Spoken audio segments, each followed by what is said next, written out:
नमस्कार, मी दक्षता पाटील। आज दिनांक 16 मार्च 2024 रोजी केंद्रीय निवडणूक आयोगानं पत्रकार परिषद घेत देशात 19 एप्रिल ते 1 जून दरम्यान लोकसभेच्या निवडणुका तर 4 जून रोजी मतमोजणी होईल अशी घोषणा केली। त्याचबरोबर लोकसभा निवडणुकांचं वेळापत्रकही जाहीर केलं। यानुसारच महाराष्ट्रात पहिल्या 5 टप्प्यात म्हणजेच 19 एप्रिल, 26 एप्रिल, 7 मे, 13 मे आणि 20 मे रोजी निवडणूक प्रक्रिया पार पडेल। प्रत्येक निवडणुकीची एक ठरलेली प्रक्रिया असते आणि ही प्रक्रिया कधी सुरू होते तर निवडणुकीच्या तारखांची घोषणा झाल्यावर। निवडणूक आयोगानं विधानसभा किंवा लोकसभा निवडणुकीच्या तारखा जाहीर करताच मॉडेल कोड ऑफ कंडक्ट अर्थात निवडणूक आचारसंहिता लागू होते।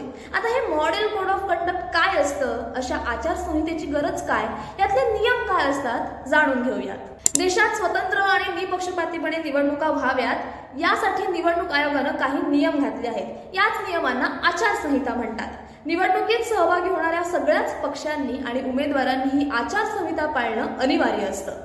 एखाद्या उमेदवारानं किंवा राजकीय पक्षानं आचारसंहितेचं उल्लंघन केलं तर निवडणूक आयोगाच्या नियमानुसार त्यावर सक्त कारवाई देखील केली जाऊ शकते। आचारसंहिता भंग करणाऱ्या उमेदवाराला निवडणूक लढवण्यास बंदी देखील घातली जाऊ शकते। गंभीर गोष्ट असेल तर कायदेशीर गुन्हा देखील दाखल केला जातो आणि कारावासाच्या शिक्षेची देखील तरतूद केलेली आहे।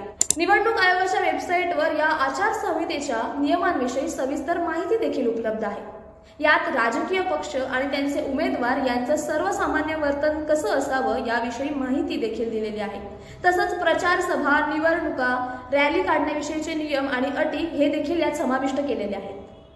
मतदानाच्या दिवशी उमेदवार आणि पक्षाचा व्यवहार कसा असावा, मतदान केंद्रावर काय करता येतं आणि काय नाही, निवडणुकांदरम्यान सत्ताधारी पक्षाची भूमिका कशी असावी, अशा अनेक नियमांचा या आचारसंहितेत समावेश असतो। सत्ताधारी पक्षाला निवडणूक आचारसंहिता लागू झाल्यानंतर कुठल्याही प्रकारे सरकारी घोषणा, नवीन योजना सुरू करता येत नाहीत। शिलान्यास, उद्घाटन, लोकार्पण, भूमिपूजन असे कार्यक्रमही घेता येत नाहीत। सरकारी गाडी, सरकारी बंगला किंवा सरकारी विमानाचा वापर निवडणूक प्रचारासाठी करण्यास सक्त मनाई देखील करण्यात येते। कुठल्याही पक्षाला प्रचार सभा, रॅली किंवा मिरवणूक काढायची असेल तर पोलिसांची पूर्व परवानगी अत्यंत गरजेची असते। कुठल्याही राजकीय पक्ष किंवा उमेदवार धर्म, जाती, पंथ या आधारे मतदारांना मत देण्याचं आवाहन देखील करू शकत नाही। जाती धर्मावरून तणाव निर्माण होईल अशी कुठलीही कृती प्रचारादरम्यान करण्यास देखील सक्त मनाई आहे। सत्ताधारी पक्ष कुणाच्याही घरावर, जमिनीवर, कुणाच्याही घराच्या परिसरात, भिंतींवर देखील राजकीय पक्षाचे झेंडे, बॅनर, पत्रक असं काही लावण्यापूर्वी संबंधित व्यक्तीची परवानगी घेणं आवश्यक आहे। बिना परवानगी प्रचार करण्याची अनुमती देखील नाही। मतदानाच्या दिवशी दारूची दुकानं बंद असतात। प्रचारादरम्यान किंवा मतदानाच्या दिवशी दारू अथवा पैसे वाटण्यास सक्त मनाई असते। मतदान केंद्राजवळ कुठल्याही राजकीय पक्षाची किंवा उमेदवाराच्या समर्थकांची गर्दी जमू नये याची दक्षता घ्यावी असं आचारसंहिता सांगते। मतदानाच्या दिवशी लागणारे पक्षांचे बूथ साधेपणानेच लावलेले असावे। प्रचार साहित्य किंवा मतदारांना भुलवणारी कुठलीही गोष्ट तिथे असता कामा नये। मतदारांसाठी कुठलीही खाण्यापिण्याची व्यवस्था तिथे नसावी।